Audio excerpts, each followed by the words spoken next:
बाप ने संपत्ति के लिए क्या तोड़ा? मंदिर, राइट। बेटे ने संपत्ति के लिए क्या तोड़ा? मस्जिद। बड़े मियाँ तो बड़े मियाँ, 12 सेनापतियों में 5 सेनापति हिंदू थे, तिलक, सोंधी, हरजान, राय और हिंद। तो ये मैं पूछना चाहता हूँ कि जो सोमनाथ का मंदिर तोड़ा वो अकेले मुसलमानों ने तोड़ा या मुसलमान हिंदुओं ने मिलकर तोड़ा? औरंगजेब के दरबार में 1/3 33% राजा जो थे, अधिकारी जो थे, उच्च पदों पर जो थे, वो थे हिंदू राजा।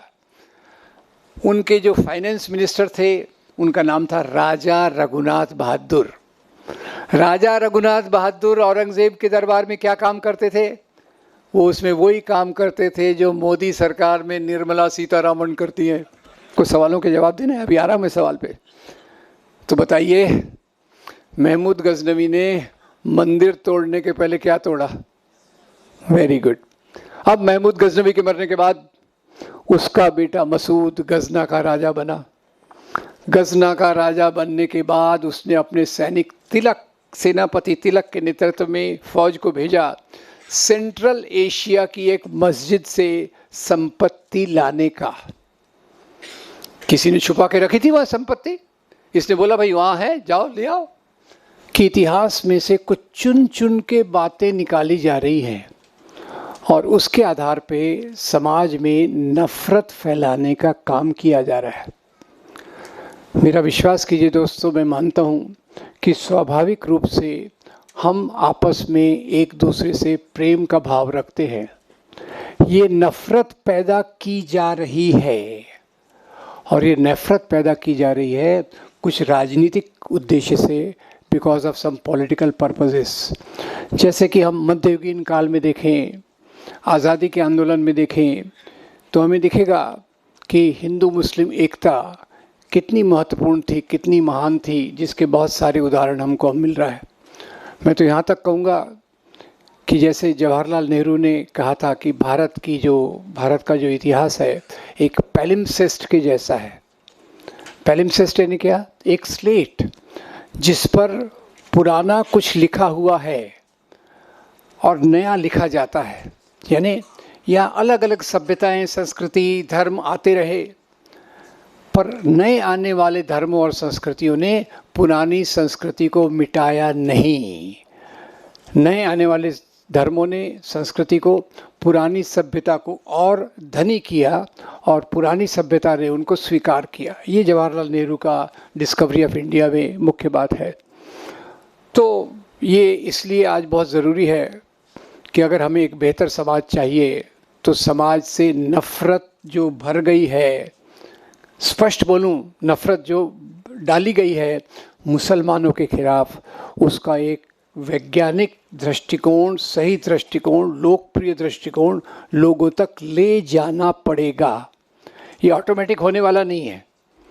हमारे यहाँ बहुत महान इतिहासकार हैं और कल ही हम बात कर रहे थे कि भारत में जितने बेहतरीन इतिहासकार हुए हैं, शायद ही ऐसे दुनिया में इतिहासकार होंगे जिन्होंने खुद के देश के बारे में इतनी गहराई से बातें की हैं। और उसका एक उदाहरण मैंने आप दिया।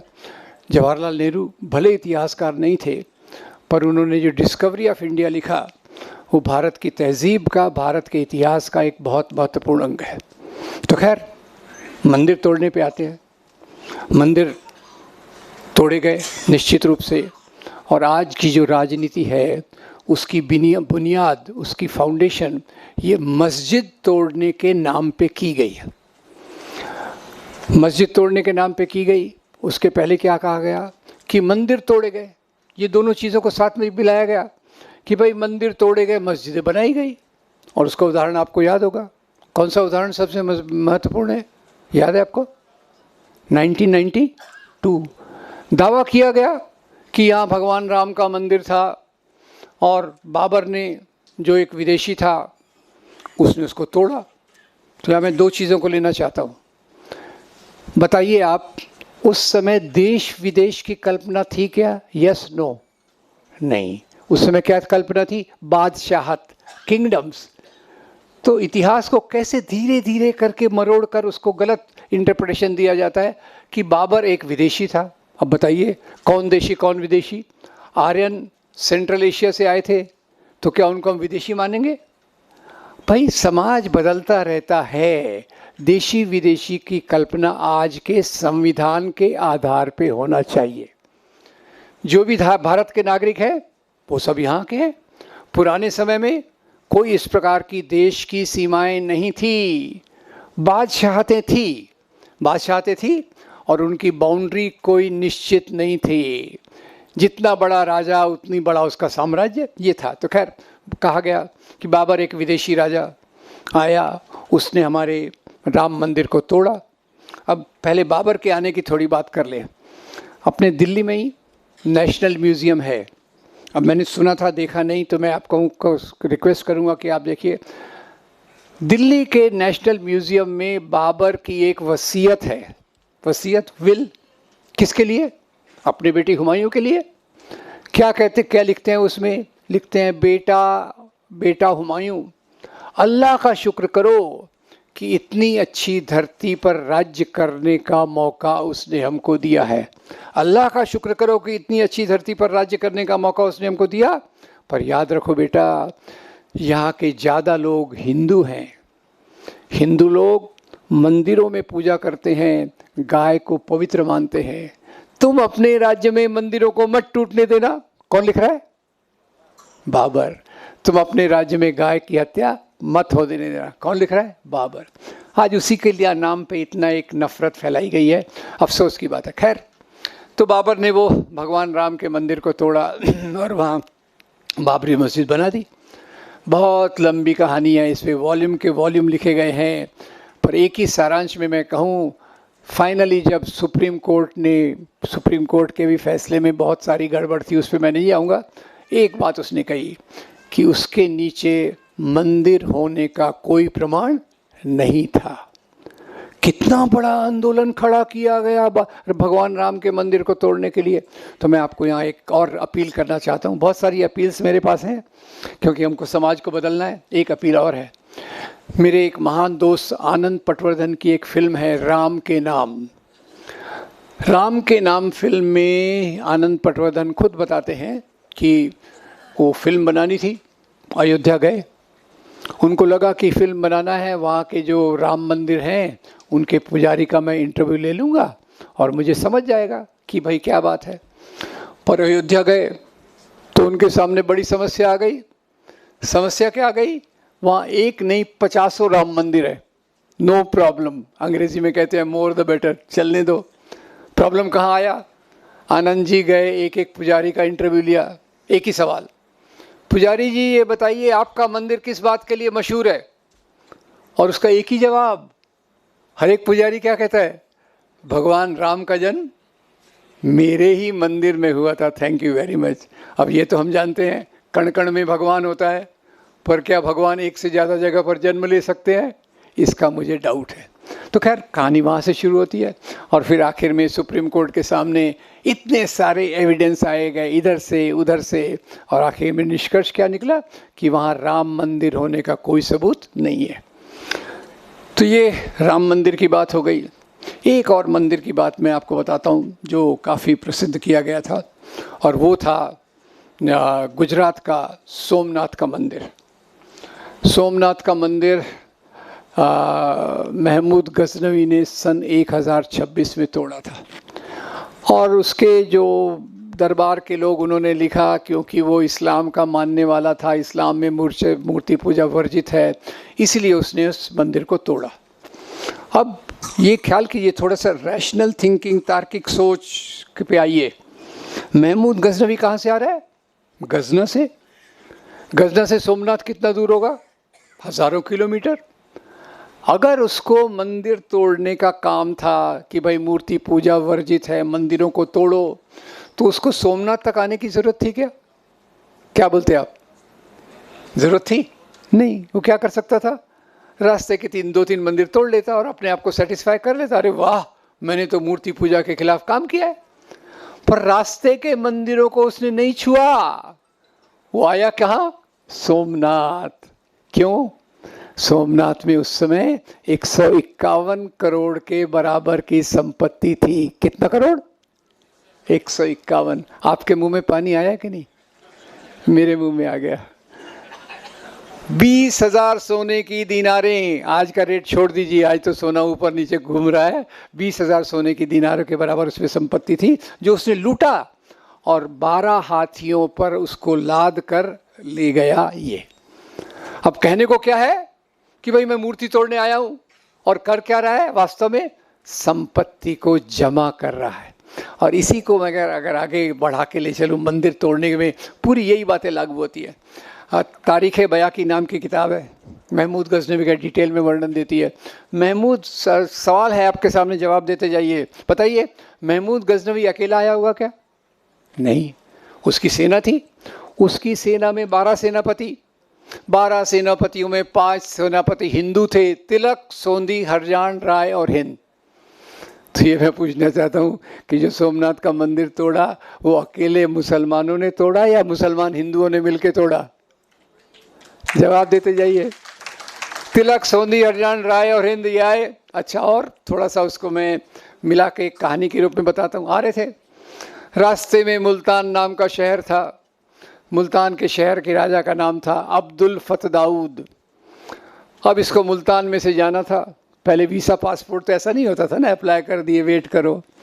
उसने मैसेज भेजा, भाई मुझे सोमनाथ जाना है, मुल्तान में से होकर जाने का रास्ता दीजिए। तो अब्दुल फत दाऊद ने कहा, खबरदार जो तू मेरे राज्य में आया, मेरे राज्य में आना नहीं। इसने महमूद गज़नवी ने कहा, मैं तो इधर से ही आऊँगा।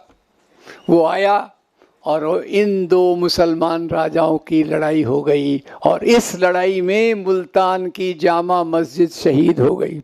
आपको सवालों के जवाब देने, अभी आ रहा हूं मैं सवाल पे। तो बताइए, महमूद गज़नवी ने मंदिर तोड़ने के पहले क्या तोड़ा? Very good. अब महमूद गज़नवी के मरने के बाद उसका बेटा मसूद गजना का राजा बना।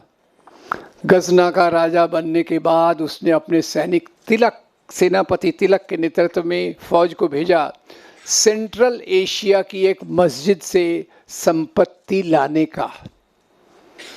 किसी ने छुपा के रखी थी वह संपत्ति, इसने बोला भाई वहां है, जाओ ले आओ। तो बताइए, बाप ने संपत्ति के लिए क्या तोड़ा? मंदिर, राइट। बेटे ने संपत्ति के लिए क्या तोड़ा? मस्जिद। बड़े मियाँ तो बड़े मियाँ, इसका मजहब से क्या लेना देना है? याद रखिए, राजा लोग, उनके लिए मजहब एक इंसिडेंटल चीज थी। मुख्य बात था सत्ता का विस्तार, संपत्ति का विस्तार। इसी के लिए अभी जैसे हमारे महाराष्ट्र में एक बहुत खतरनाक फिल्म आई थी, खतरनाक बोल रहा हूँ जानबूझकर, छावा।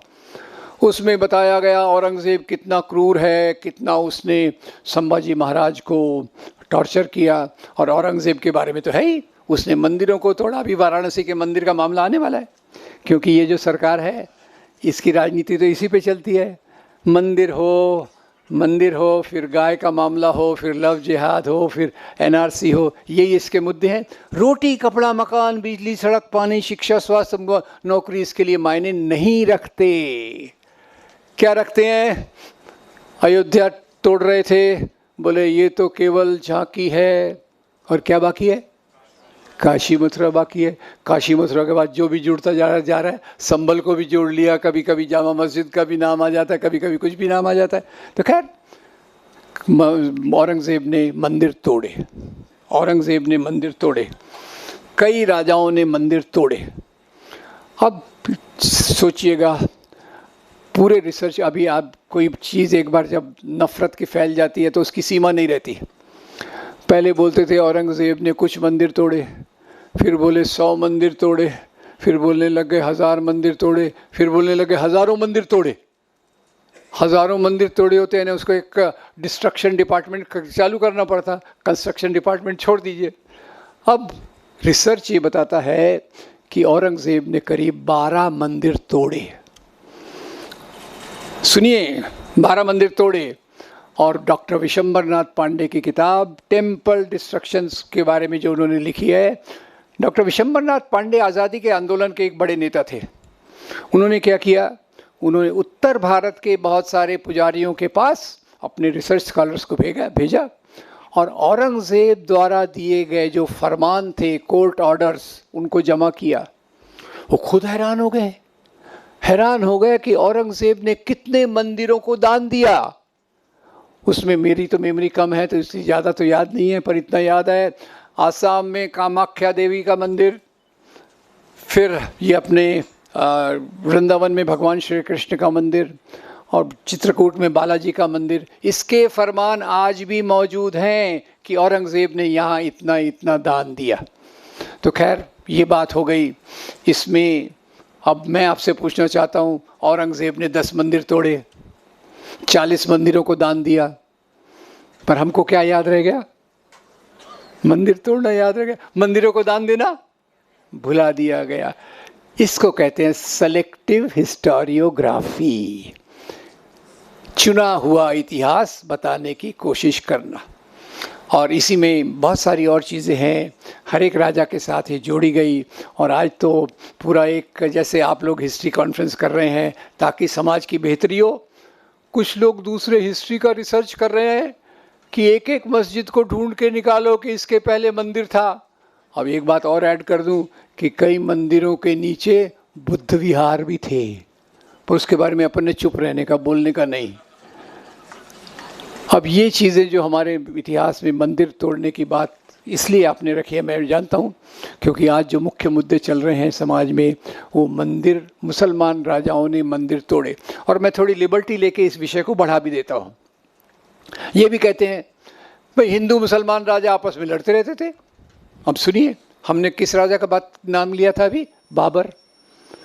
आपको बता दूं, बाबर को इस एरिया में आने का पहला लेटर जिसने भेजा था उसका नाम था राणा सांगा। Very good. राणा सांगा ने कहा भाई दिल्ली में इब्राहिम लोदी है, आप आइए, हम दोनों पार्टनरशिप में इब्राहिम लोदी को हराएंगे और राज करेंगे।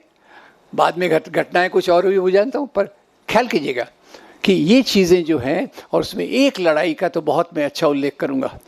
अभी राजस्थान में कौन सी सरकार चल रही है?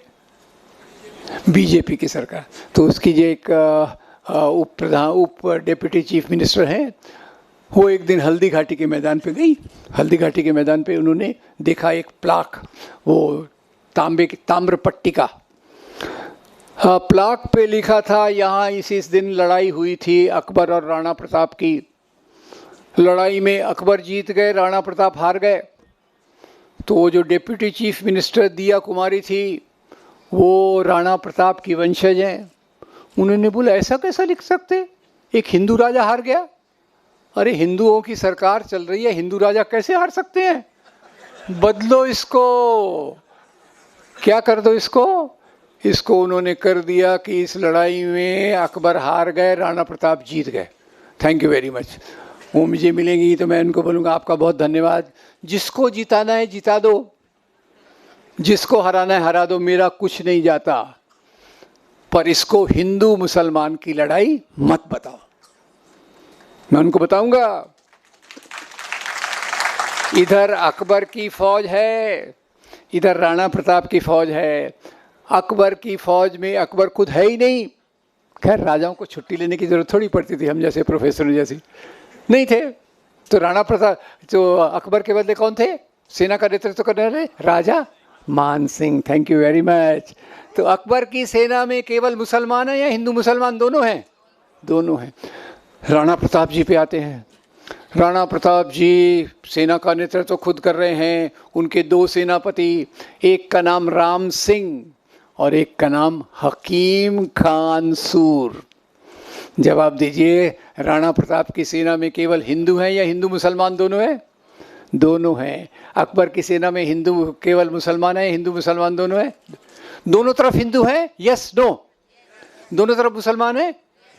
तो ये हिंदू मुसलमान की लड़ाई है कि 2 राजाओं की लड़ाई है? 2 राजाओं की लड़ाई। और आप जितना भी इतिहास देखोगे, औरंगज़ेब को इतना बदनाम किया जाता है। हमारे महाराष्ट्र से आता हूँ, और आपको तो पता होगा हमारे महाराष्ट्र में एक बहुत महान राजा हुए थे, क्या नाम था उनका? छत्रपति शिवाजी महाराज। पूरा बोलना चाहिए नहीं तो प्रॉब्लम हो जाएगा, ठीक है? छत्रपति शिवाजी महाराज बोले औरंगज़ेब से लड़ाई की। मैं वो लड़ाई के इसमें गया, भाई थोड़ा बहुत पढ़ लेता हूँ। तो पता चला शिवाजी महाराज अपना राज्य का विस्तार कर रहे थे, तो औरंगज़ेब को लगा कि अगर इनके राज्य का विस्तार होगा तो मेरा क्या होगा, मेरी जो रेवेन्यू आती है, लगान आता है, वो तो कम हो जाएगा। तो उन्होंने अपनी सेना को भेजा शिवाजी का मुकाबला करने के लिए, और सेना के सेनापति का नाम जरा ख्याल से सुनिएगा, ख्याल से सुनिएगा। सेनापति का नाम था राजा जय सिंह। किसके सेनापति का नाम? औरंगजेब। और शिवाजी महाराज की सेना में बहुत सारे मुसलमान सेनापति, सिद्दी संबल, इब्राहिम गारदी, दौलत खान वगैरह वगैरह। फिर से मैं चकरा गया, हर समय मैं चकरा जाता हूँ। ये क्या हिंदू मुसलमान लगा के रखा है? हिंदू मुसलमान तो दोनों एक दूसरे के साथ मिलजुल कर रहते थे। जैसे एक पानी दूसरे पानी से मिलता है तो एक रंग हो जाता है, वैसे ही भारत की सभ्यता, संस्कृति, साहित्य, कला हो गई थी। अब मंदिर तोड़ने के बहुत सारे कारण थे। एक कारण तो संपत्ति का था, और आपको यहाँ बता दूं कि टेम्पल डिस्ट्रक्शंस के बारे में आप चर्चा कर रहे हैं और लगता है कि मुसलमानों ने ही मंदिर तोड़े। 11वीं शताब्दी की एक महान किताब है हिंदी की, राजतरंगिणी। लेखक का नाम है कवि Kalhana. Very respectable book, very honourable book. Rajatarangini में कवि कल्हण लिखते हैं कि 11वीं शताब्दी के राजा, कश्मीर के राजा हर्षदेव ने एक नया डिपार्टमेंट खोला, और इसमें मैं हिंदी बोलने वालों की थोड़ी परीक्षा लेना चाहूँगा। वो डिपार्टमेंट का नाम था देवोत्पतन नायक। कितने शब्द हैं इसमें? पहला शब्द कौन सा है? देव। दूसरा शब्द उत्पतन। तीसरा नायक, अधिकारी। वो अधिकारी जो देवताओं की मूर्तियों को तोड़े। इसका अपॉइंटमेंट कौन कर रहा है? हिंदू राजा के मुसलमान राजा? हिंदू राजा। और आगे लिख रहा है, भैया वही मूर्तियां तोड़ के लाना जो सोने चांदी की बनी है, जिसमें हीरे जवाहरात जड़े हैं। पत्थर की मूर्तियां आम लोगों के लिए छोड़ देना। आम लोगों के लिए पत्थर की मूर्तियां, सोना चांदी राजा के दरबार में। वो अय्याश था, खर्चा खूब करता था कई राजाओं जैसा, तो उसका दरबार में पैसा कम हुआ तो उसने ये किया। आपको बता दूं कि सबसे ज़्यादा भारत में मंदिर जिसने तोड़े वो थे राजा हर्षदेव, एक हिंदू राजा। खैर, मुसलमान राजाओं पे तोहमत लगाना बहुत आसान है, और उन्होंने जिस प्रकार से यहाँ के कल्चर को डेवलप किया, किस प्रकार से कल्चर पे कंट्रीब्यूट किया, जो नेहरू जी की बात मैंने बताई, वो कहना थोड़ा मुश्किल है। एक और लड़ाई को देख लेते हम, हमारे छत्रपति शिवाजी महाराज की। एक तरफ औरंगजेब से लड़ाई, वास्तव में औरंगजेब से लड़ाई थी कि राजा जय सिंह से थी? इसी बहाने आपको बता दूं कि जिस औरंगजेब से सबसे ज़्यादा नफरत की जाती है, उसी औरंगजेब के दरबार में सबसे ज़्यादा हिंदू राजा थे। औरंगजेब के दरबार में 1/3 33% राजा जो थे, अधिकारी जो थे, उच्च पदों पर जो थे, वो थे हिंदू राजा। उनके जो फाइनेंस मिनिस्टर थे, उनका नाम था राजा रघुनाथ बहादुर। राजा रघुनाथ बहादुर औरंगजेब के दरबार में क्या काम करते थे? वो उसमें वही काम करते थे जो मोदी सरकार में निर्मला सीतारमण करती हैं। अब ये तो उनकी सरकारें हैं, और उसको हम एक हिंदू मुसलमान के नज़रिए से देखते हैं। क्यों? ये basic point please be clear. यहाँ अलग से हिंदू राजा, अलग से मुसलमान राजा नहीं थे। जो भी प्रशासन था, मिला जुला प्रशासन था।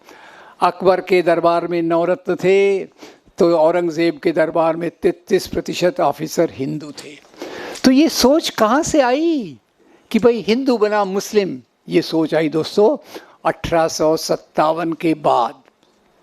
सोचिए, वैसे 1818 में ही जेम्स मिल ने वो किताब लिखी थी नफरत के फैलाने वाली, पर 1857 के बाद, 1857 को थोड़ा देख लेते हैं। 1857 की क्रांति की चिंगारी किसने लगाई थी?